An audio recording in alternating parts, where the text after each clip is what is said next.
Hello SGD, Sacred Geometry Decoded. Playlist will be in the description.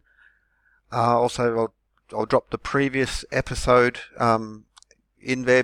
Well, I don't know, I think I'm over 40 parts or something. But if you begin at about part 25, actually, if you haven't seen it, you really need to watch it from the start because there's so much information.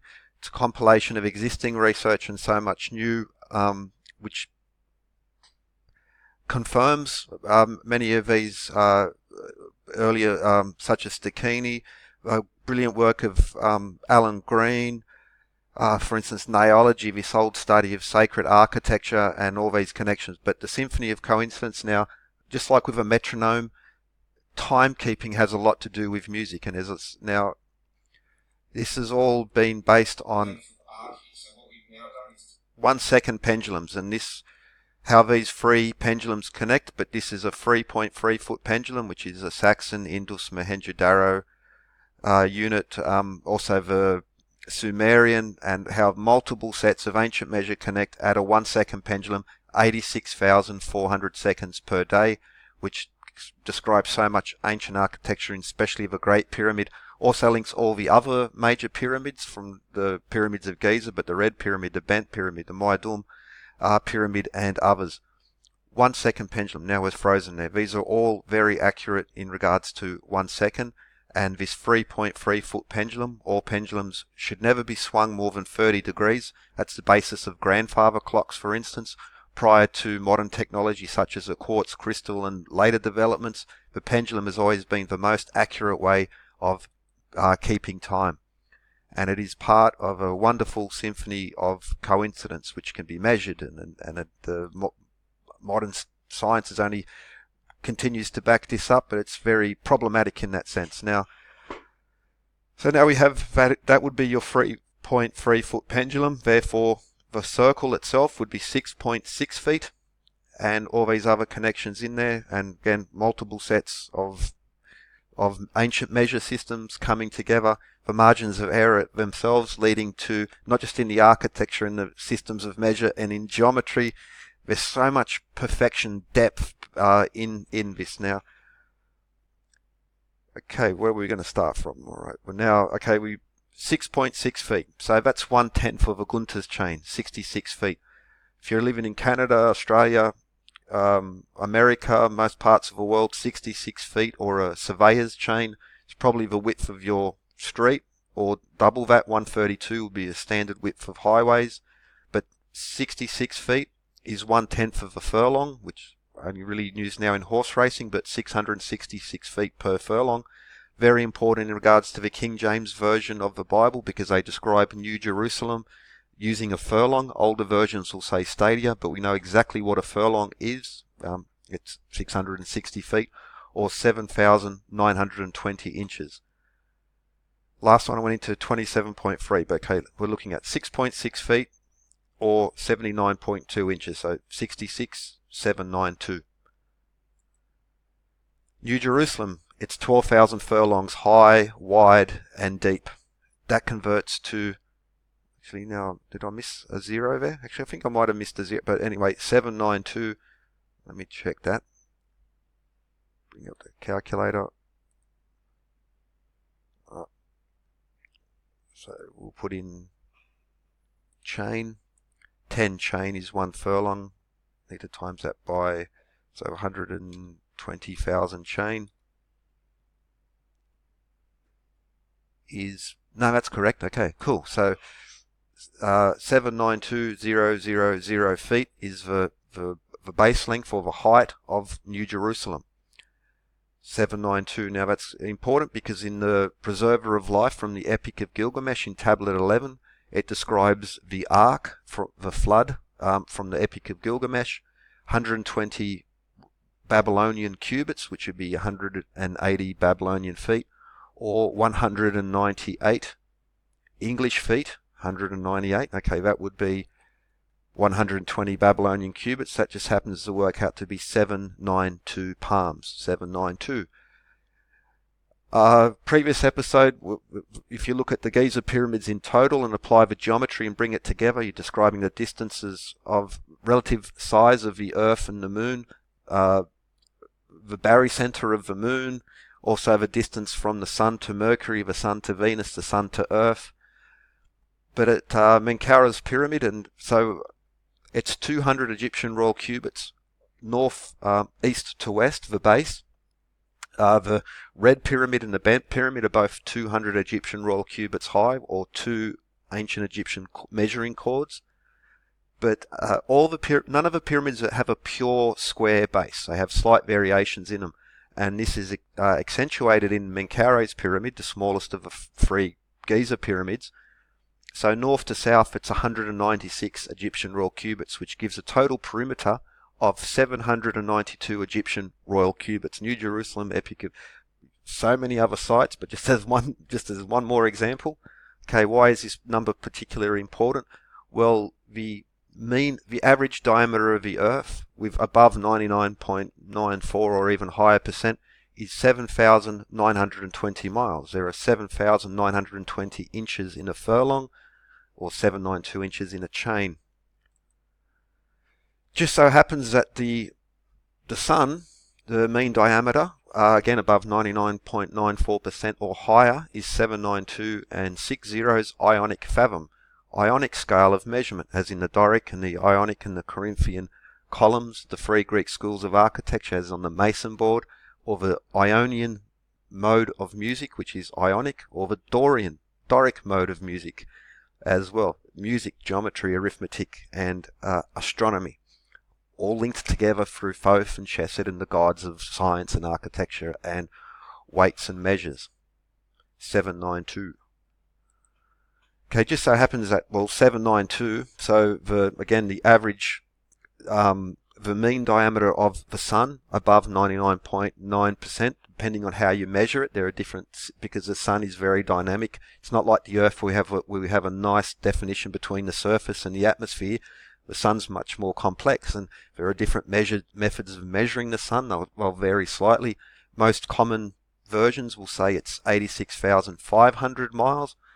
Again, above 99.9%, but when they describe it, because the current method is to use the transit of Mercury to define the surface of the Sun, and that's a problem of definition as well. And when it comes to measurement, especially with the Sun, it's the definition is one of those problems in there. But at 86,400 miles, as in 6.6 feet, would be 864 Saxon poppy seeds or line.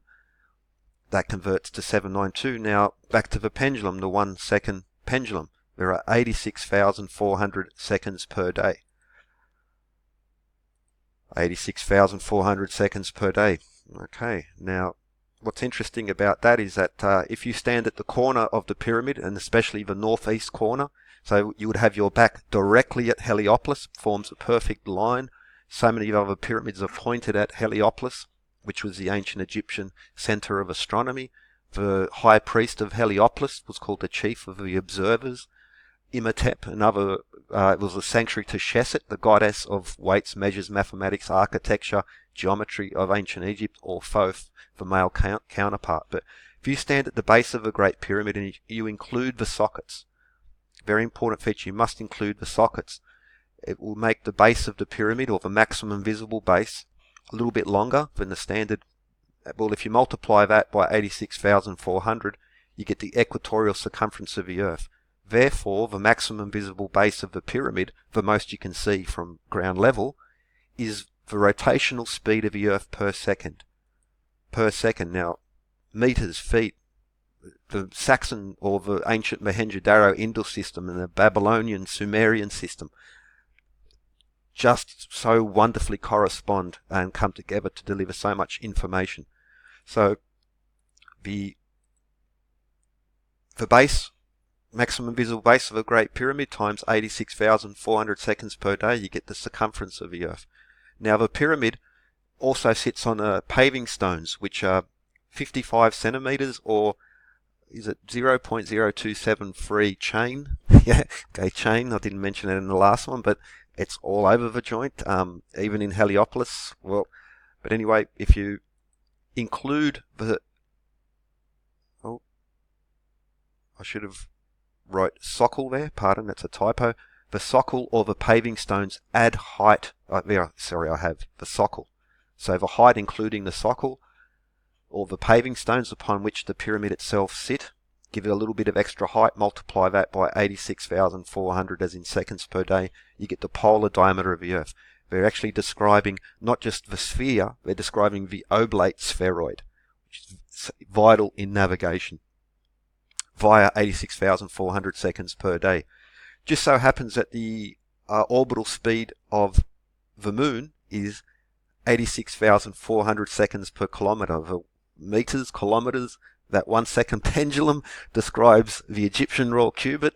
Okay, so that's a nice little link. Now the average is 1.022 kilometres a second average.